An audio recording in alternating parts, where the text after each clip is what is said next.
So hello mga kaibon, so nandito na naman tayo sa aviary ko, linggo ngayon. So tinawag natin si JR para maglinis. So ayan na naman yung pinaglinisan. 2 linggo lang yata yan. So marami na naman, so marami na naman dumi. So ganun pa rin yung gagawin natin dyan mga kaibon. So linis, tapos separate yung basa. Yung baka basa, gawing pataba. So ayan si JR. So kaway ka muna JR. Ayan o, ayan, yan.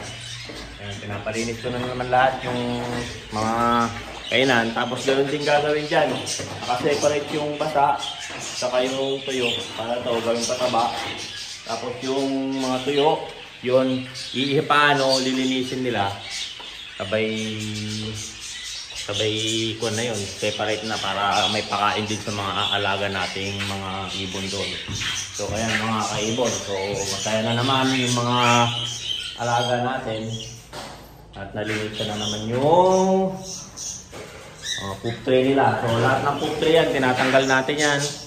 Ganun ginagawa. Hindi na natin sinasabon kasi kung naman siya, malinis naman. Kung na lang konting talagang kuskusin lang para matanggal yung mga dumi-dumi talaga. So ayan mga kaibon. So linis-linis habang may time para naman masaya yung mga alaga natin.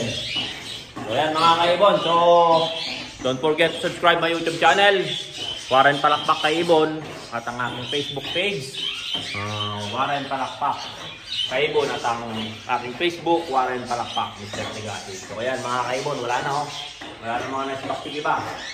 So pahinga na yan, makapahinga na yung mga alaga natin. By October siguro, sasalang natin lahat ulit yung mga kakatail natin.